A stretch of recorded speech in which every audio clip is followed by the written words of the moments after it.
The views and opinions expressed on this show belong solely to the hosts and their guests and do not reflect the views of any outside institutions unless explicitly stated.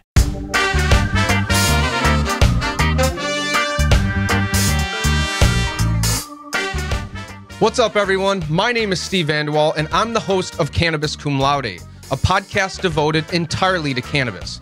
This podcast will cover a full spectrum of topics, including cultivation, business, medicine, politics, culture, advocacy, and everything in between. Because let's face it, the cannabis industry is very complicated. It's robust, and it has a ton of moving parts. So it's going to be my job to help you understand it a little bit better. So tune in every week for a brand new episode. And if you enjoy this podcast, please subscribe, rate, and review the show. And if you really like the show and are interested in sponsoring, please shoot me an email at logistics@cannabiscumlaude.com. Now enjoy the show. What's up, everybody? Welcome back to another episode of Cannabis Cum Laude. My name is Steve Vanderwall, and I am here today with my attorney, F.L. Gorman from Harris Beach Law Firm. They do a ton of work in the cannabis space. They have been helping me navigate the licensing process, the securing the real estate. They've been amazing. And today we're going to talk about cannabis licensing and what the hell is going on in New York State right now. What the hell is going on? Oh man, my Lord. It's a mess. Yeah. It's a frustrating mess. I don't know. They've got almost 50 stores open. It only took 3 years. Yeah. Come on. I had to love the other day I saw an article that had quoted Crystal People Stokes out of Buffalo, Cooney, and literally they were throwing stones at Cuomo saying, you know, the MRTA was passed, you know, when Cuomo was still in office. A lot of his hands are still on all of this. I'm like, come on, you've had the keys to the house for 3 years. Yeah. But failure is an orphan, right? Yeah. Success has many parents. That's right. Yeah, many fathers. That's right. Yes. Yeah. So before we get into the application and licensing process and some of the lawsuits that are happening right now, and there are a handful, give me a brief background on your experience in cannabis law. My experience in cannabis law, so I've been in it maybe for 5 years now, 5 or 6 years. My background further back is in real estate. So I'm a real estate guy and development, and I was really looking at the passage of the MRTA 3 years ago is good economic development. Yep. And then I grew up in upstate New York, South Syracuse farm country, so helping out the cultivators and the processors. I mean, it's like helping out my cousins, basically. That's right. So a couple years ago, 4 or 5 years ago, I started working with a hemp grower actually in Pennsylvania. Somebody I met through the ski industry, so I started working with them, and then Harris Beach organized a cannabis industry team, and I've been involved in that. I've been following that for several years, and I actually took a little sabbatical from Harris Beach for about a year. I went with a firm called Vicente Cedarberg, which was like the OGs in Colorado. They were instrumental in getting the law passed.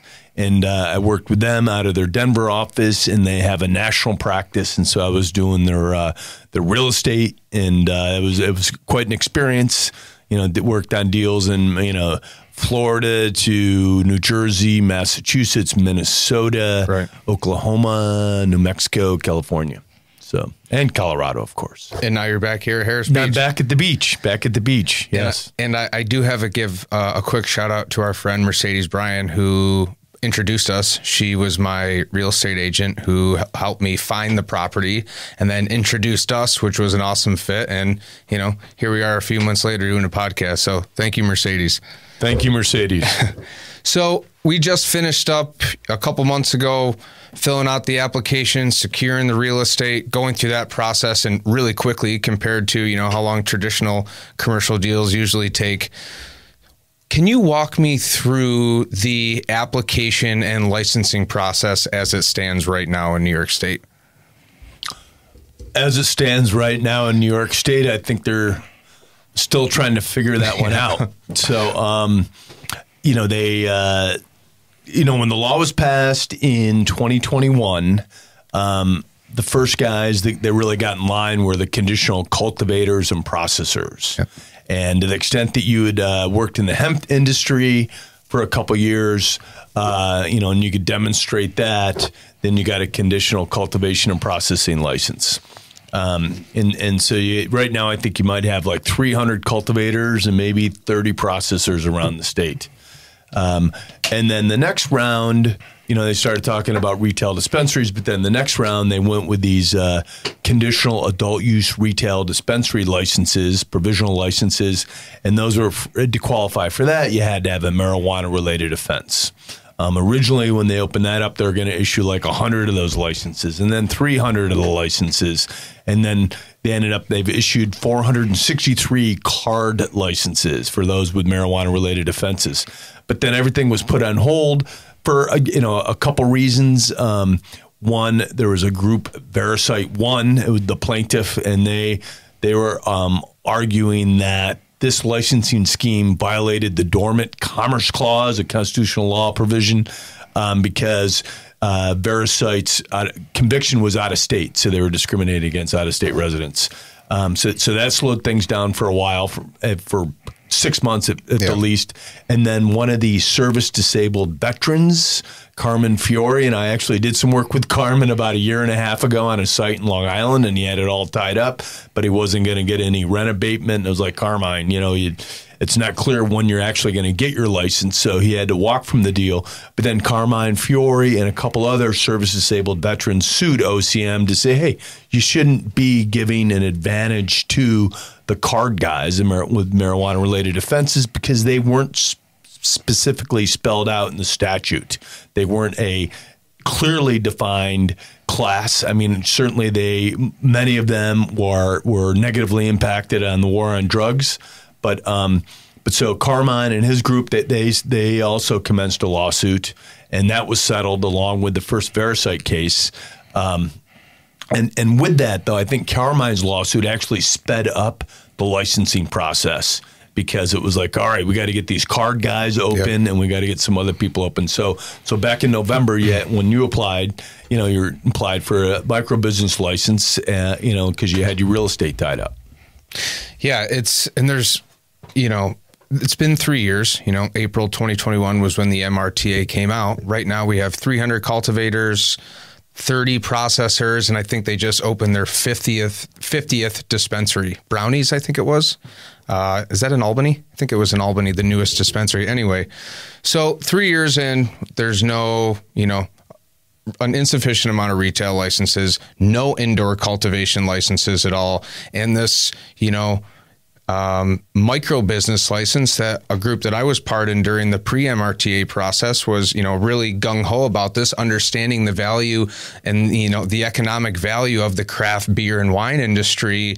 We advocated really heavily for this micro business license, which is a vertically integrated license, seed to sale, cultivation, manufacturing, distribution, retail, delivery. It's a full freedom license, except the one cap or limitation is 3,500 square feet of flowering canopy. So the goal of that license is to really keep these operations boutique.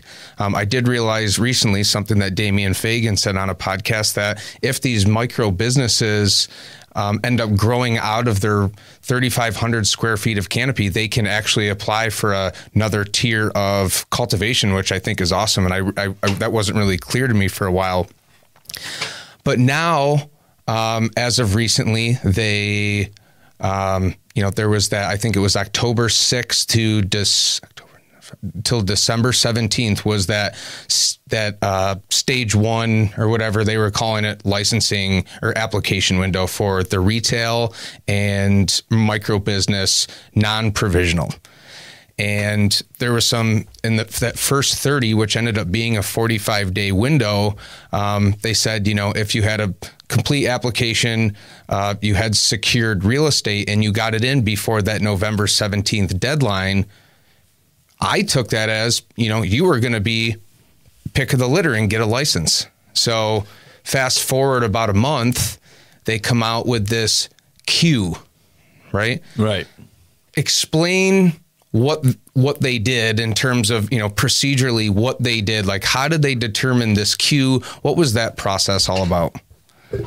Well, I think it's still being unraveled. because there is a lawsuit that I apologize if I don't know the name of the plaintiffs, but it was a group of women brought a lawsuit maybe 2 weeks ago, and they're saying that doing the queue system was arbitrary and capricious, and people didn't have a heads up about it. And I think that, they've asked for a temporary restraining order that has not been granted. That they want the TRO to stop the licensing procedure, but that hasn't been granted. But I think they're going to sort out exactly, how fair the queue system was, the lottery process, because there's been a lot of pushback on it. And the other thing is, and you were kind enough to send this to me, but you actually mapped out the location for the micro businesses, for like the first 110 in the queue, because they're supposed to give out 110 micro business licenses. And I guess it's not surprising where where all these businesses are laid out, but like there's a bunch in Buffalo, certainly a bunch in New York City, in the Hudson Valley and up towards Albany.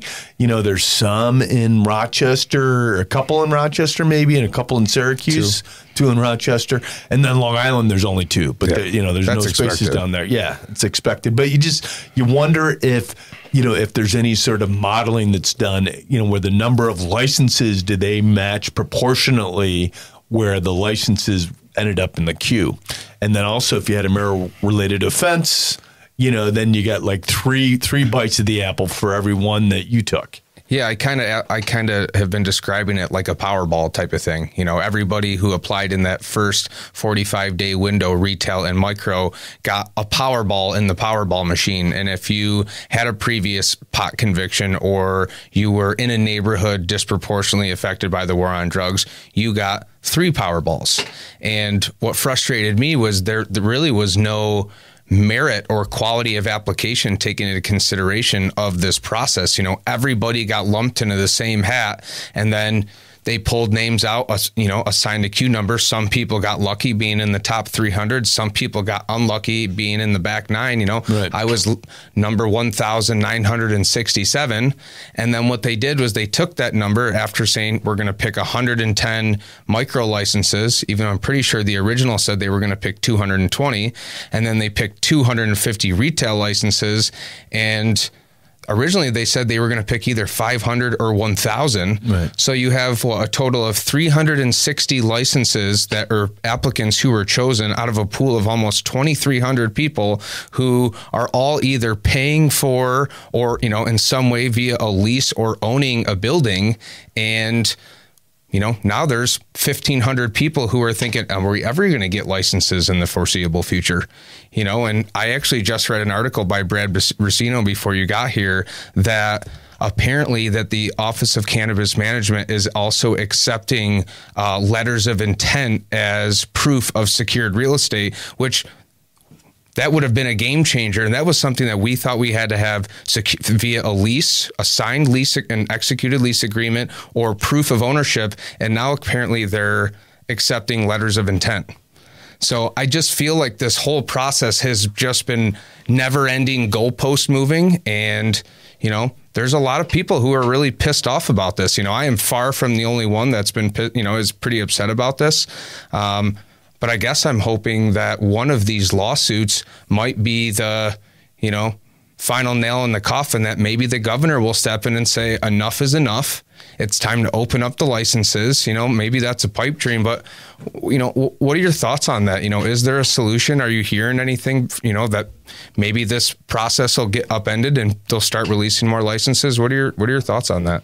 Well, I think the governor came out like a week ago, 2 weeks ago, and said this process is a disaster.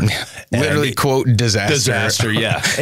And I was this past week, I bookended my trip to New York City by a couple days in Albany. So I was in Albany on Tuesday and Thursday. And on Tuesday, it's hard to be in Albany while hanging out with some of the politicians. And one of the things I was hearing was people are starting to give the governor names of other potential candidates for OCM and the Cannabis Control Board. So I think there's going to be some shifting going on. But what exactly do you do to fix this, to remedy this? And all these lawsuits that are going on.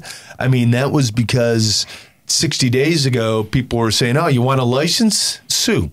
And then 30 days after that, there's all these lawsuits. So, and the lawsuits that OCM's been involved in so far, they haven't been settled by a final determination by a judge, but it's been a settlement. And as part of the settlement, people get their licenses. So what's going to happen? And then the other thing that you see is there is a movement afoot to try and convince OCM to grant licenses to people like you that were organized, prepared, got ready, and the proof in the pudding is you have your real estate. So if you have your real estate and you put money out, why shouldn't you get a license? And OCM's like, do we want to give out that many right now? Well, I think it depends on what license it is, too. I mean, I obviously am biased towards the craft license, but, Rochester alone has over 30 craft breweries. The craft beer industry produces over $3.5 billion in economic output per year and is a major driver of agritourism, right? The Finger Lakes wine region is probably one of the most sought after tourist regions in the country, right? It really is. And when you think about the way that they did this lottery, right, let's pretend in the name of fairness, okay, let's pretend it was fair. What it's not fair is to the municipalities, right? Because let's remember that with retail and micro, there's that 4% municipality tax. That 4% of sales goes right back into the municipality. So states that have, or municipalities and towns that have more licenses are going to get more tax dollars. That benefits the constituents. So in a city like Rochester, we're the third largest city in the state, it makes sense that we have arguably the third highest number of licenses compared to our population, right? Right now, we have 2. I mapped it out.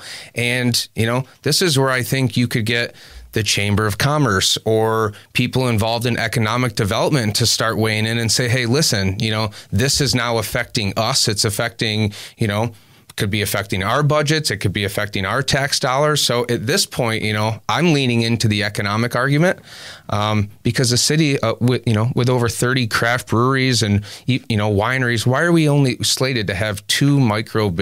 That's 7,000 square feet of canopy total. There's going to be licenses out there that are 50,000, right? 50,000 square feet, maybe even 100,000 if you're an RO. Huge. There's 7,000 square feet of craft canopy square footage is not nearly enough to satisfy the demand. People want premium quality cannabis. I'm a firm believer that the industry is going to be built on the backs of these small businesses. And if it was up to me, I think you release the Kraken. If craft, you can't, there's a craft brewery on every corner in Rochester. They collaborate together. They're all thriving. Some are better than others, but it's not like it bringing in like an Anheuser-Busch and plopping it in the middle of the city, right? You're bringing in Other Half, K2, Three Heads, these breweries that are part of the culture. Why would that be any different for cannabis? It wouldn't. Right. And arguably could be even more successful as we see these consumer trends, away from alcohol and tobacco and all these other things into cannabis. So I don't know. I'm doing some advocacy behind the scenes with the chamber and city council and trying to, see if we can make something happen because, a lot of people are going to bleed out. They're not even going to have a chance to shoot their shot. I've been preparing for this for 6 years. Pretty much everything that I've done in some way, shape, or form has been leading to this. And to now lose out because of a freaking picking out of a hat, it just doesn't sit well with me. And I know it's not sitting well with a lot of other people. Well, I think they have to open up the number of licenses. Yeah. I mean, they've got 50 licenses. They're, OCM sort of bragging about, we opened our 50th store. It's like, it's 3 years later. And in the meantime, the number of illicit stores has increased, it was, you used to hear, there's thousands of them in New York, and now there's 8,000, and now the number's like over 30,000. I mean, so what's 50 stores going to do? 50 stores isn't going to do anything. And as far as your organizations that you should get behind this, if you can, is the New York Conference of Mayors. New York Association of Towns and New York Association of Counties, because the tax revenue, I think of the 4%, I think 1% goes to the county and then the other 3 goes to the municipality. Yep. And if you have a store some of these stores crush it. Oh, yeah. I mean, 5, 10, 20, You hear 30 million in some cases, especially with some of the early stores that got open. So, yeah. Yeah, I've heard some striking numbers out of some of the New York City dispensaries. I mean, obviously, you're just from a population perspective, you're not likely to hit those numbers in Rochester, but an early adopter dispensary in Rochester, New York, I don't see why you couldn't make freaking $20, $30 million a year. I mean, substantial revenue for a retail store. Yeah, I've done some zoning work for the for some retail dispensaries, and I had one client who was hoping to do 20 million out of their store. You know, and I think that's very, very possible. And yeah, 20 million, 3%, that's $600,000 to the municipality. I mean, that's the real numbers. Well, and let's say, there are 30 craft breweries in Rochester. And I love craft beer. Right? Yeah. And I'm trying to move off of IPAs, and I just can't. I know. So there's so many good breweries around here too. Yes. Yeah. Let's just pretend, I mean, this is probably a little bit overkill, but 30 breweries, 30 cannabis dispensaries times $600,000 in tax revenue. It's $18 million a year. Right. I mean, that's a lot. That's significant. Yep. So, and I think that's the best way to beat the illicit market, and I think the illicit market, people got to get real, and they got to, I think there's some people's like, we got to leave that alone. We got to leave that alone. And this is separate. And it's like, no, I think you got to shut down the illicit market. I've been to, some cannabis finance programs. I was at one last year in Miami, and there's banks that say, no, we're not coming into New York or the New York City market because the illicit market's so big. Yeah. We think that's gonna hurt our customer, and it's gonna make lending into that market riskier. So I think we got to really work on shutting down the illicit market. I think that it's going to be in any legal market, there's still an illicit market, but the legal market comes in as kind of like the balance and like the guiding hand that's going to say, how successful is the illicit market going to be, right? If you have, right now you have products that are, up until recently was last year's outdoor harvest. There was low quality products piled on with taxes. You're paying $50, $60 an eighth for last year's outdoor. No one's going to do that, which is why you still have a lot of these illicit markets, popping up and thriving. I think that the only way to make the illicit market truly go away is to make the legal market so attractive that legacy operators will want to do business in the regulated market, right? And whether that's in the form of, hey, you're a legacy operator, you get a license, maybe you get, a tax credit, maybe you get some funding, anything that would go to the better, because these are the people that we need in there. But unless you have, I have friends who've been doing this for 13, 15 years, and I always ask, what's your plan? I'd never go legal. Well, why not? It's just not worth it. Too much red tape, put your name on there. But if you created a program that actually invited these people in, where they didn't have to worry if they were going to get bait and switch, if they didn't have to worry about, like that mentorship form.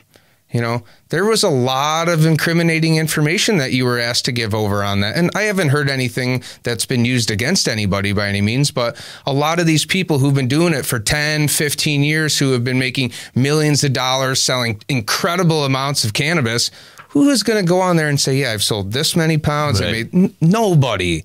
That's ridiculous.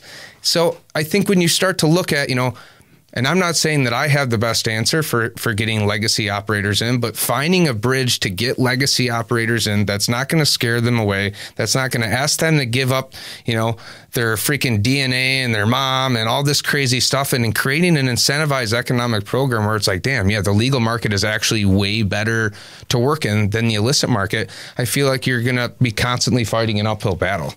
Well, it's like California, the illicit market is bigger than the legal market. It crushes the legal market. And the California market's got to be 10 years old, right? I mean, they haven't solved the problem. Yeah, I've heard as high as like 80% of cannabis sales in the state of California are in the illicit market. I mean, that's just, and they're the most mature or second most mature market in the country. And they don't have enough dispensaries there. Yeah. Yeah. And they actually reduced taxes on the cannabis, the legal cannabis guys, and you figure that's a commentary on how bad the legal market is doing there, if they're actually reducing sin taxes for cannabis. So, but yeah, I think because California's not been good cracking down on the illicit market. No, not at all. Yep. Yeah, I did see something. I heard there's, and I don't know the exact number, but a large handful of bills going through the legislature right now, cannabis bills. One of them that I heard was removing the potency tax. Right. Yep. You comment on that at all? I honestly haven't read it, but I heard that there's a whole bunch of many bills going through the. It was actually, I think, in Governor Hochul's budget was to get rid of the potency tax and replace it with an excise tax. It would still be collected at the wholesale level. And then, there's further taxes that are added on at the retail level. So people are saying, great to get rid of the potency tax. But, how about we just move the tax to the retail level?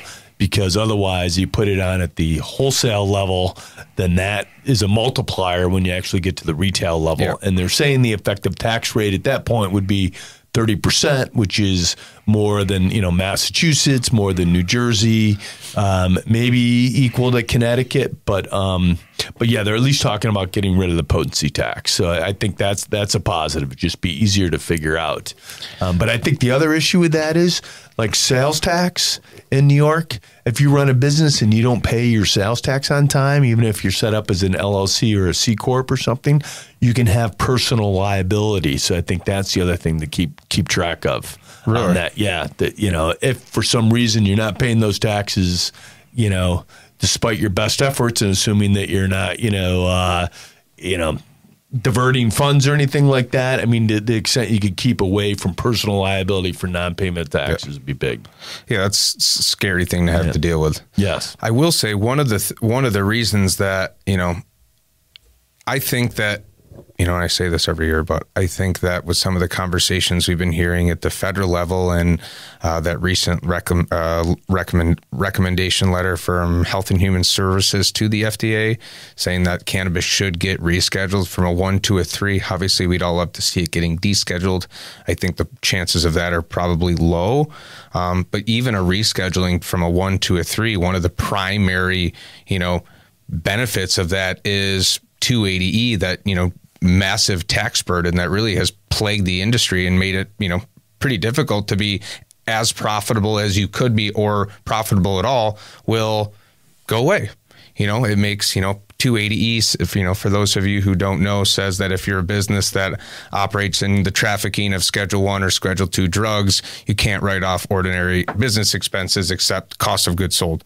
We touched on this last episode with Greg Procton, but that is those are tremendous expenses that when you layer those on with other sales tax and sin tax and wholesale tax and potency tax, this business that used to be very sexy in the underground market and where people have been making generational wealth in their basements and small footprints, it becomes very, very difficult to win. So I do hope that, if we do, what do you think about that? I think the deschedule would be great. I think it's huge because they're saying with 280E, the effective tax rate actually may be like, 60 to 70% on your business. I mean, just very, very hard to survive. Yeah. And there's no way cannabis should be a Schedule 1 drug. It just doesn't make any sense. So I'm a big fan of it. And, I'm hearing that, it could come out, they could announce that as soon as, the end of March. I mean, it might be a little too soon, but some people are saying that, they could announce the rescheduling, the descheduling to a Class 3 at the end of March. Now, would that open up interstate commerce? If that, would we be able to sell, or businesses be able to sell and ship over state lines and distribute over state lines if 280, or if there's rescheduled from 1 to a 3? I don't think that would legalize it. No, no. I think it's still. It's still illegal federally, and so you'd need further legislation. Yeah, it definitely would be it would definitely be a better situation at the very least from a tax perspective than where we are now. I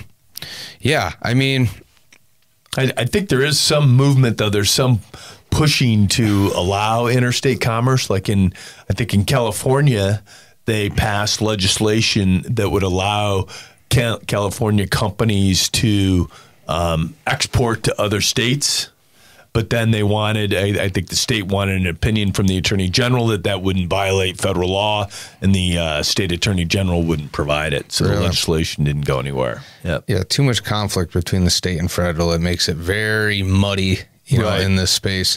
One thing I do worry about is, you know, and I think even though this has been a slow pace, I do think New York State will have enough infrastructure come online before a full federal legalization. You know, I worry about if this program takes too long and, you know, it does go online federally and businesses can start operating like a normal business where you could have a center operations instead of having, you know, like the MSOs have to have infrastructure in every single state. That is expensive, right? You know, if we don't have the infrastructure set up for that cultivation, manufacturing, distribution prior to a full federal legalization program, remember, we're like 15, 16 at this point, 17 states behind.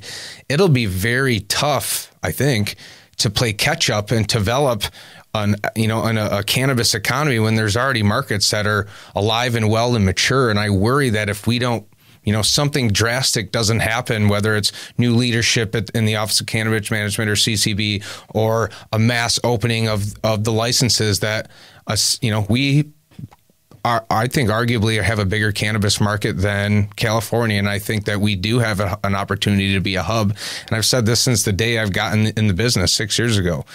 I think this region in particular has an opportunity to be a craft cannabis hub for the state and the country. You know, we are for wine. We are, you know, we have a ton of craft breweries. It's a huge part of our economy. I don't see why that pattern wouldn't continue with cannabis, but I do worry if it takes any more time, years and years, that we're just going to fall.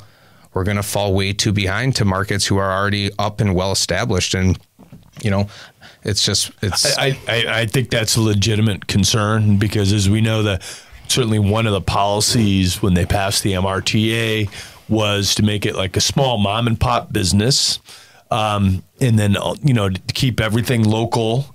And in fact, you know, the way it's been set up, that once the markets open up, it will be, you know, can be sort of easy to be overrun. Yeah. And a lot of these mom and pop businesses, the fact of the matter is they're just not well capitalized. Yeah. They're not well capitalized. And I think the irony is with brands now, you know, while you can't bring in cannabis from other states, you know, and your true party of interest test, you know, they're really trying to make sure you're a local guy, but they're now offering a brand license. So brands from, you know, like California, it's like, okay, maybe it's, you know, maybe your cannabis is grown in New York, but, you know, you're going to end up having a brand from California. It's like, I can't understand the thinking behind that one. You know, you'd think if they were requiring, you know, to be grown in New York, processed in New York, that maybe they would have been a little tighter about allowing out-of-state brands in.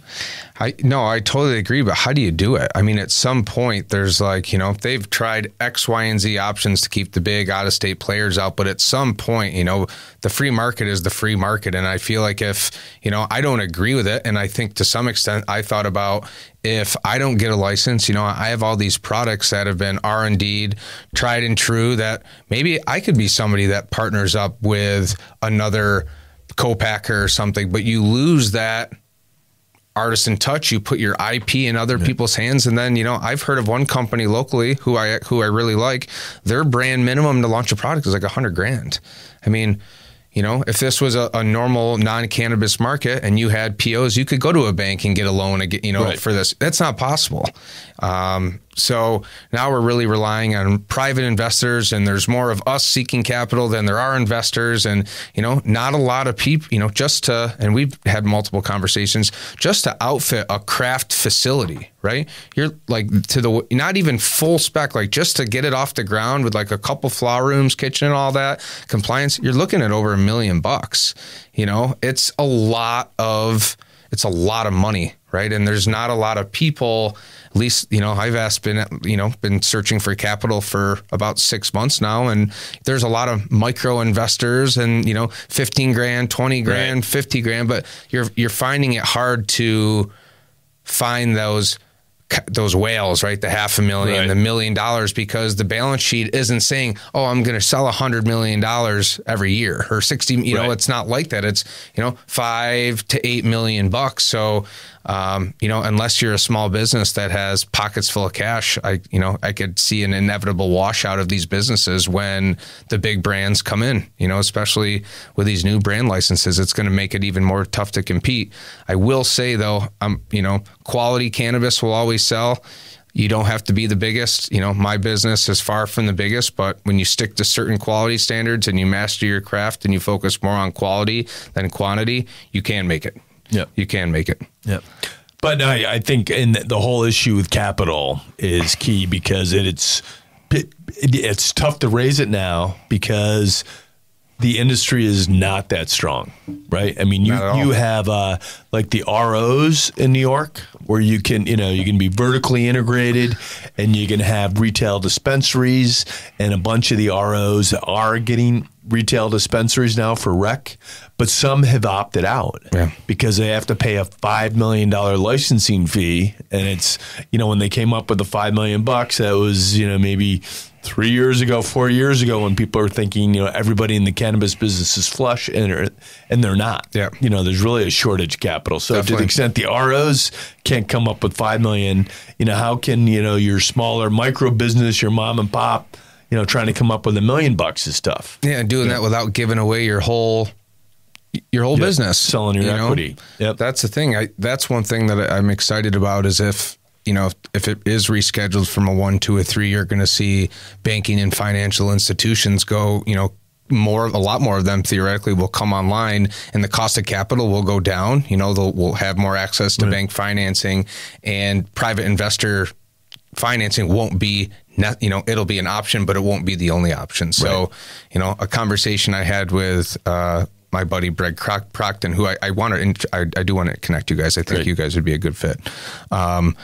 But he was essentially saying, if you're an investor in cannabis, your time to get in is now, even if it's shaky, because once those floodgates open with the rescheduling, you know, it's not going to be as an attract. You know, right now people are giving away half their businesses for amount of money that in a normal industry would be crazy. Mm-hmm. You know, even me, I had to have conversations like, is this worth giving away half of my business? You know, and it's sometimes it's necessary, sometimes it's not. But, you know, in a year or two, when cannabis is rescheduled, financing is going to look a lot different, and I'm certainly excited about that, because it would make my life a little bit easier.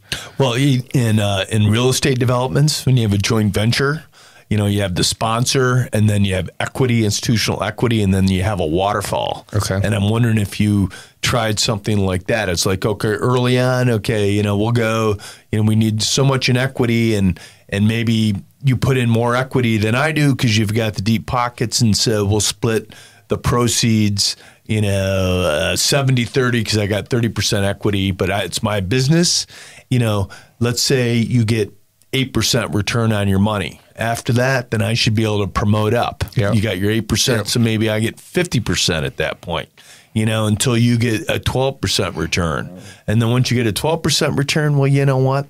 You know, now I get 20, and, you know, or I get 80 and you get 20, and you flip-flop it. So, interesting. So maybe that's one of the things to look at when you're selling your equity. It's like, okay, you know, you're at risk, but if it goes the way I plan and you get, you know, a decent return, then guess what? We're doing better than pari passu. Definitely. Yeah. No, I like that. I had that same episode with Greg. We had talked about different ways to structure the deals. You know, a debt equity hybrid was something that was really interesting. And he kind of laid out a couple different models. One of them was very similar to that. And that's why I hope entrepreneurs out there, if you're looking to raise capital, you know, get creative. You know, this is a very non-traditional market. There's no real blueprint on how to do this the right way. It's all going to be, you know, can you find an investor that'll talk with you? Do you have an investor that's willing to negotiate? You know, it's a very special case, you know, kind of individualized thing. It's not like going to his VC firm showing, you know, especially when you're raising money for a legacy business. Right. You know, it's not like you can really bring your balance sheets and all your assets and say, look at what I did. It's not like that. You know, to some extent you can. but it's it is complicated. It's definitely something that has been more complicated than I anticipated. So when I did my Harris Beach sabbatical and I was with the Colorado firm, I was. It started out. It seemed like there was a little more money in the market for lending and equity investments, and family offices were participating. Right. And this is before interest rates went up. And the loan terms were egregious. It's a lien on all assets, but I mean, how much? What exactly are the assets in the cannabis business? But and the interest rate might have been like 18-20%. Maybe 5 points. And then the debt guy also got warrants in your company. In some cases, they got board seats. And so, on the downside, they're protected because they got, liens on everything. And then on the upside, because they have warrants to buy more stock, maybe some stock, a board seat, they really would tie it up very, very tight. Yeah. And some people complain that it's predatory lending. It's like, well, is it predatory if it's the only lending that's out there? I mean, that was really the market at the time. Yeah. And it is high risk to the banks too. I mean, they have to cover. I mean, it's expensive to bank a cannabis business. I had a friend who was a former AML attorney and kind of walked me through all of this. And until you understand, we had met with CNB a couple of years ago and ESL and walked them through this, and they're like, we would love to bank this industry, but it is just between the costs associated with suspicious activity reports and all the compliance stuff. There maybe some rates were a little bit predatory, but there is an inherent increased cost in banking these businesses just from the compliance costs alone. So, but yeah, an 18%, that's, and you kind of, especially if you're a small guy, you in some ways lose control of your business. So it's very complicated. Yep. But we actually met with a bank earlier this week who wanted to develop a banking program. And I think part of it was some of these small banks are looking for deposits. It's one reason why they're paying 5.5% for CDs. It's like they want people's money. But if they hear stories about some of these dispensaries that are doing $10, $20, $30 million, it's like, maybe I would bank those guys. Yep. And they can put their money at my bank. And it does become more expensive, and it's primarily because of these suspicious activity reports that you're talking about. Yeah. Compliance is very, very tough, and they're nervous about getting pegged by their bank examiner. But for the most part, we're hearing the bank examiners, they're not really cannabis banking is not something they want to focus on. Yeah, at least not right now. Not right now. Yeah. Well, that pretty much sums up a lot of the things that I wanted to cover today. A lot going on in the licensing world right now. I'm hoping that, in a month or two, we'll have some more updates. Maybe we can have you on as a follow-up and see, a little bit of an update, what's going on. But if people are interested in reaching out to you or talking to you or, looking to get involved with your firm, what's the best way for them to get in touch with you? You can call me on my cell phone. Okay. 585-749-1331 or flgorman@harrisbeach.com, like Finger Lakes, flgorman@harrisbeach.com. But thank you very much. Finger Lakes Gorman. Finger Lakes Gorman. Yes, yeah. A man of the people. Yeah, yes, yeah. Well, I was at this conference or the Cannabis Real Estate Summit in New York last week, and it was FL. I don't think a single person knew my last name. Yeah. Gorman. Yeah. So, but well, thank you so much for the time. I really do appreciate it, and thanks for everything you did with me, for helping me, secure the real estate, and hopefully one day we can bring that to fruition. Yeah. Love craft cannabis and craft breweries, and you're right. I mean, that market is ripe for the Finger Lakes region, and we need that. Definitely. All right. Well, everybody, thanks so much. Again, this is FL Gorman from Harris Beach, talking about cannabis licensing and what's happening in New York State. We'll see you next time. Thanks to our friends here at Rockbox Recording and Production in Rochester, New York. They are a full professional podcast and video studio designed by a radio guy for podcasters. Audio, video, voiceovers, editing, whatever. Mouth off at rockbox@rockbox.com. You can follow Cannabis Cum Laude on LinkedIn and all other social media platforms, as well as Cannabis. And if you'd like to help support the show, search up Cannabis Cum Laude on Patreon. And of course, all of those links are in the show notes. Thanks for watching and listening.